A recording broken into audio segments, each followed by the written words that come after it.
is Dr. Yasmine Flores, and welcome to another episode of the Arts at EPCC.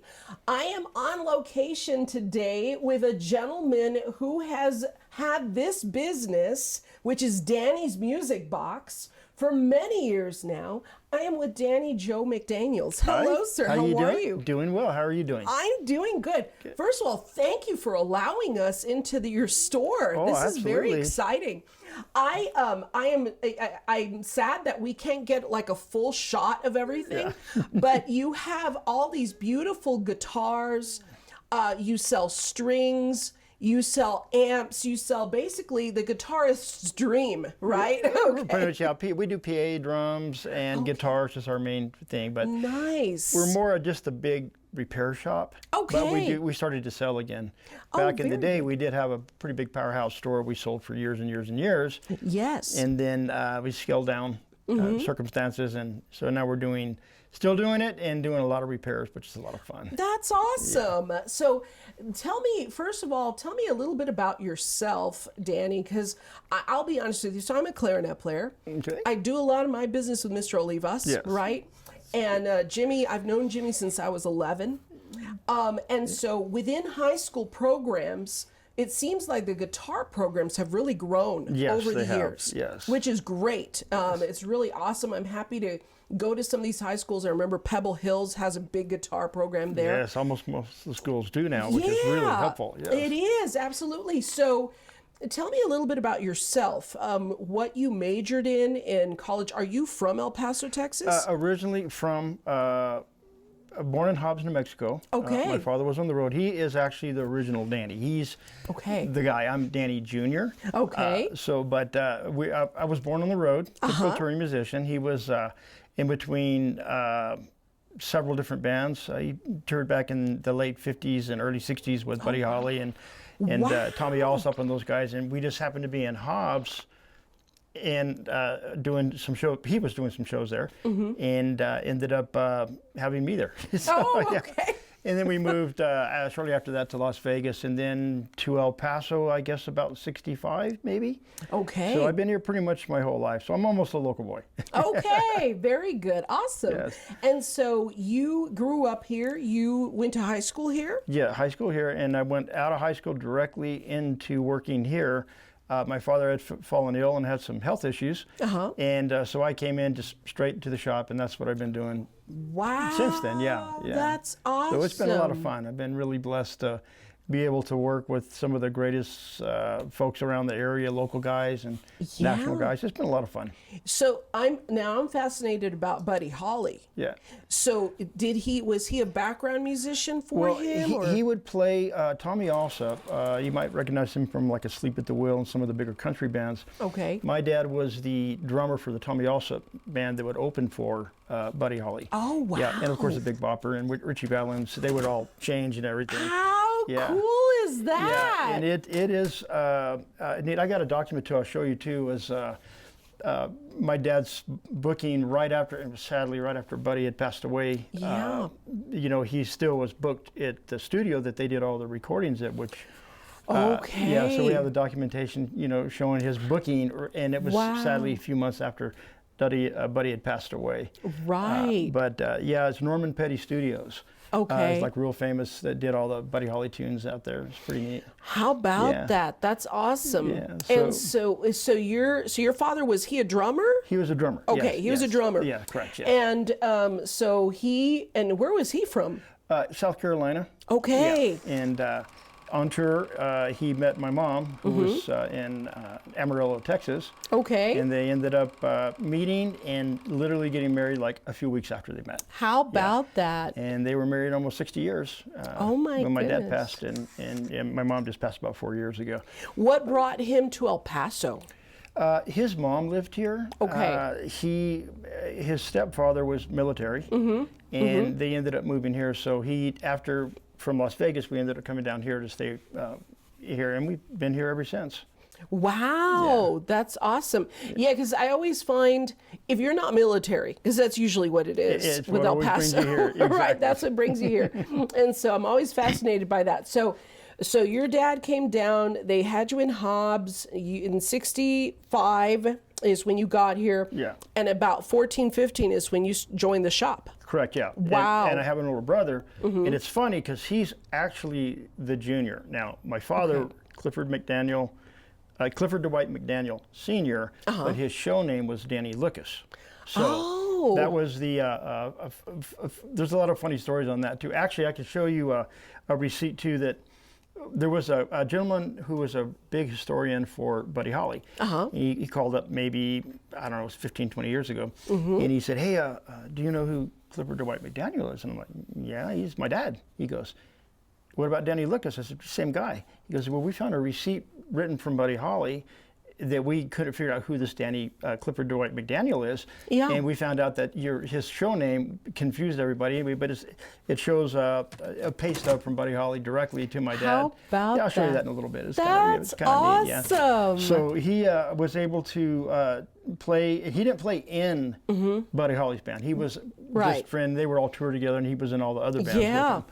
But it was pretty exciting back then. I didn't get to hear too much from my dad. He was pretty modest and didn't like talking about much of it. Okay. So I'd have to ask Tommy or Jerry Allison, the original drummer from the Crickets, and those guys to tell me stories of what occurred back then, because they, they were so kind of quiet about it. But but it was pretty fun. But yeah, they back then, Waylon Jennings, Willie Nelson, all those guys were just local guys playing in bars, just like you would see here. Right. Nobody knew they were going to end up being as popular and famous as they were. And of course, Buddy in death, you normally get 10 times more famous. But, But it was a neat thing where when my father ended up here, he realized that the city needed a pro shop. And the weird thing is, like you were talking about with Mr. Olivas, is in the band and orchestra stores are completely different from the pro MI stores, musical instrument stores. Okay. We do sound systems, we do DJ equipment, drums, guitars, synthesizers, recording equipment,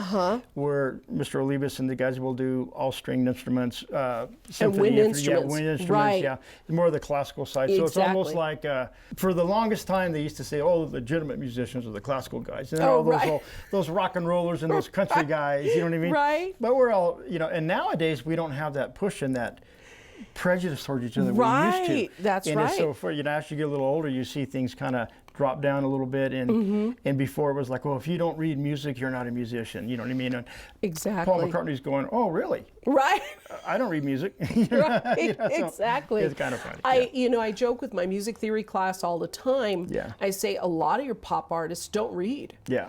And so, because when I explain transposition, right, I tell them, hypothetically, maybe Britney Spears does read music, but let's say she doesn't. Yeah. If she walks into a studio and she doesn't like the key, she's just going to say, I'm going to sing it lower. Yeah. And you better adjust. Yeah, exactly. Right? Yeah. Like, she can't call the key out. Right, exactly. But, the pianist might, and say, we're going to go to F sharp major now, right? Because she's comfortable there. So that is fantastic. So your dad opened this shop in what year? 1970. Okay. Yes. 1970. And the original location was? 6130 Montana at the Sundancer Building. It's down by Geronimo and Montana. Okay. And ironically, I had bought a new building about 15 years ago and ended up in a fraudulent real estate deal with a local doctor. So put a obscene amount of money to build it up and everything, and from one day to the next, it was attached to another building that the lawyers didn't catch it. Long story short, we lost our building overnight. Oh boy! So when we lost the building, we moved around a couple times, and my father was still alive at the point, and I was running everything for him. It was just like a fluke that occurred.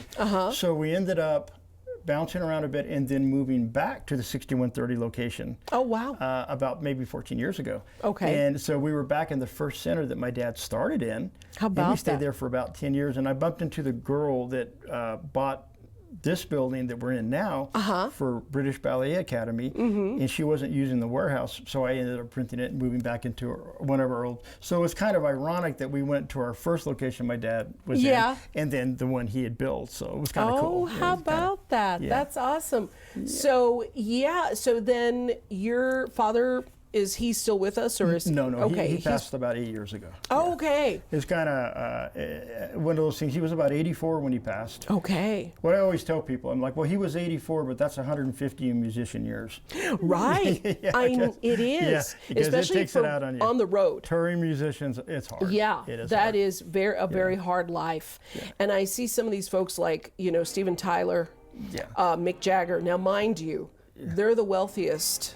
So they have nice hotels. Yeah, they're very pampered. very, very much. But You're they right. worked for that. You know what I Yes, mean? they did. I'm sure their very first tours were not that nice. Oh no, I bet not. And so so I listened to a little bit of rock, and we had a cameraman that was quite appalled one day when I said I hated rock. I don't hate all of rock. It's metal that in particular, and I'll tell you what it is. It's the frequency of the cymbals. Yeah. That hurts my ears. Oh, a lot of the high mids are very annoying. Right. And it's very tough. And I've learned kind of through my students at school about what their job is, because now we have the audio engineering degree at Yes. EPCC, and so their job is to help some of those levels. Yes. And the other thing that I've learned, which is fascinating, and you probably know a little bit about that because this is what you deal with as well, is that sometimes a song is annoying or it sounds bad because it wasn't mixed properly. Exactly. That's crazy to me. It is. And that's one thing that has been in the last 20, 25 years. It's been a problem with not just rock music, but all music, because you have people who, they go down to their local store, they buy a multi-track recorder or a program for the computer. Yeah. And they go home and they plug it in and they start laying down tracks and they do all these really cool things. Yeah. And they're like, wow, that sounds really good. I'm going to send it to my, Right. my cousin. I'm going to send it here. And then before you know it, 5 or 10 people listen to it and 30 people listen to it. And then they upload it to YouTube. But there wasn't a producer. There wasn't an engineer, and all the things that people complain about in the recording industry, but that's what makes you professional. So you got music out there being played and listened to by people that is not correct. Wrong keys, Right.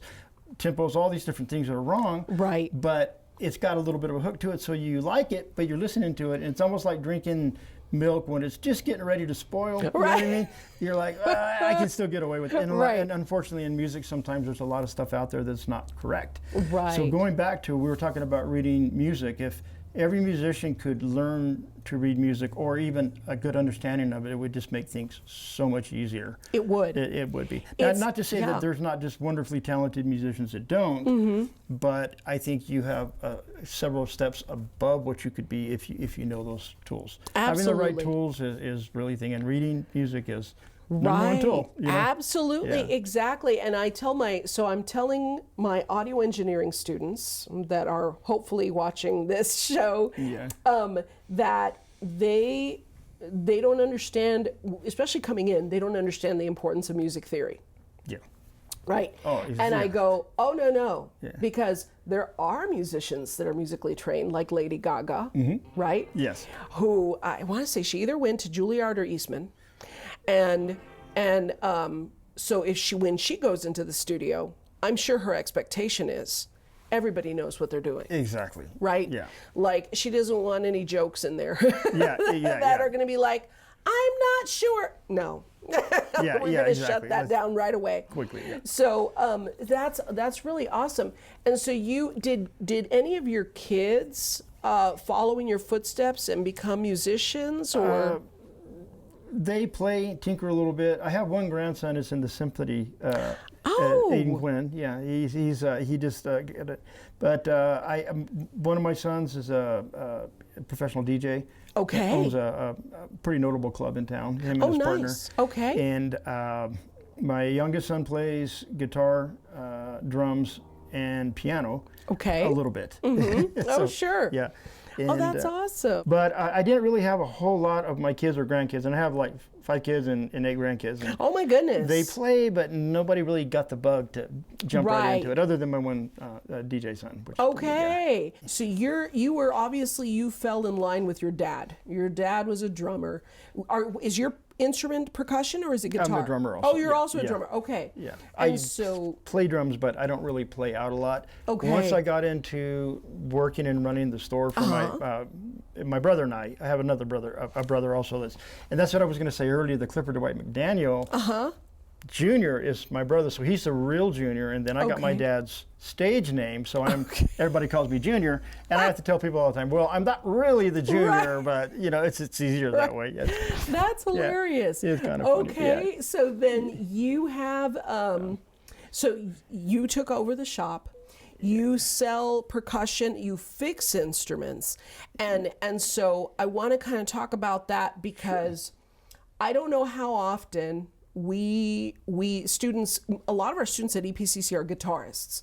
Yeah. EPCC, even when I arrived in 2016, but prior to that, when it was Lucy Scarborough, Dr. Scarborough, yes. Mr. Harrison, Armin Harrison on guitar. Yes. It was mainly a piano, voice, guitar school. Yes. Right? Yeah. And that's still our strong seller. Those are those three areas. And so I've learned things kind of by accident because so many of our students are guitarists that, about the strings, about, how often they need to be replaced and what kind of strings. And I learned things from Armin too. Armin is an amazing guitarist. Very much so, yes. Yes. And so, and a little bit about percussion. We have Irving Cuellar who teaches our percussion students at EPCC. And so I just know not to touch the instruments. That's what I know. That's what they've told me. Like, no, Dr. Flores, we'll get it. You should always be able to touch them. Right. I'm just always so afraid to break anything. Yeah. But yeah. So I guess what's the weirdest thing you've ever had to repair? I've repaired some weird things before. Okay. I had a friend of mine, a really good friend of mine. He's a toy collector. Okay. And an avid musician also. And he brings his keyboards and all of his stuff in all the time. And the other day, that's probably about 6 months ago, he brings this robot in. Oh. And he goes, hey, I'm trying to get these little wires together. You can do it? And I look at it and say, I should be able to do that. And he goes, I don't want to spook you, but it's a $16,000 vintage robot. And I'm like, whoa. I don't know if I want to mess with it. Anyway, we were able to solder the two wires back on. Okay. And so, the weirdest thing ever, the highest ticket item in my music store was a robot. Okay, that's so funny. That's hilarious. Yeah. I mean, more and more, I just think about the direction that everything is going in right now with AI. Yes. Right, and it's frightening. Terrifying.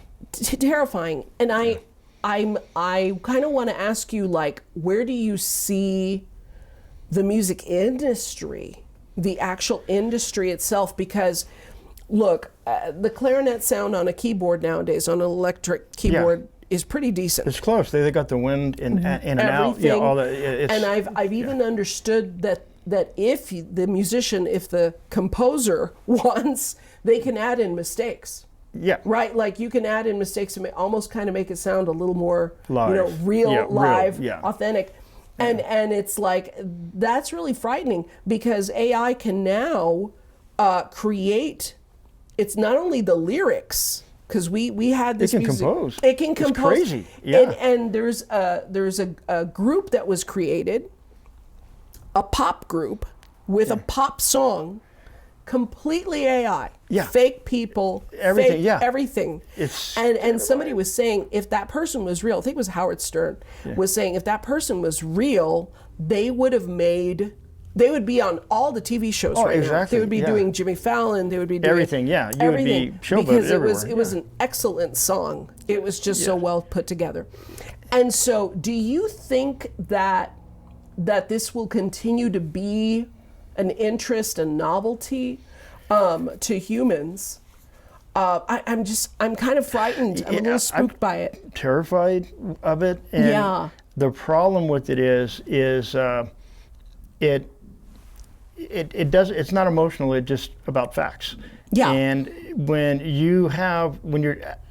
I saw one interview with the guy who was the grandfather of AI, the guy, and he was just saying, he goes, we never intended this thing to get to the point it is. He goes, but it's terrifying because it's going to get to a point where you're not going to be able to decipher what is real and what is not real. Correct. What is a real human, what is not a real human, because you can't see them. Right. You know? And he goes, and if it falls into the wrong hands, we're all screwed. And just bottom line.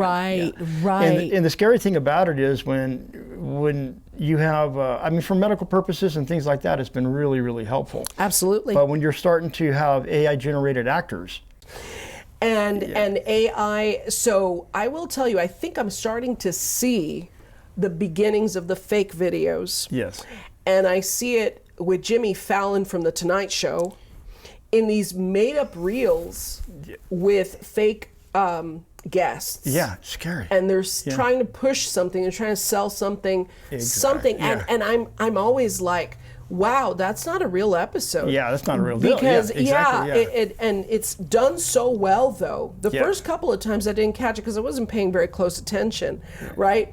And then I started looking at it, I was like, why would he be interviewing these random people? Yeah. Because they're not pushing a movie. It's usually like a product Exactly, or something. yes, yeah. And I went, no, this is fake. That's Yeah. which is so scary. And so I have a feeling that the arts are going to be one of the few things that continues to keep humans grounded. Yes. Because once all the work is done, right? Yes. Because now we're talking about white collar labor Yes.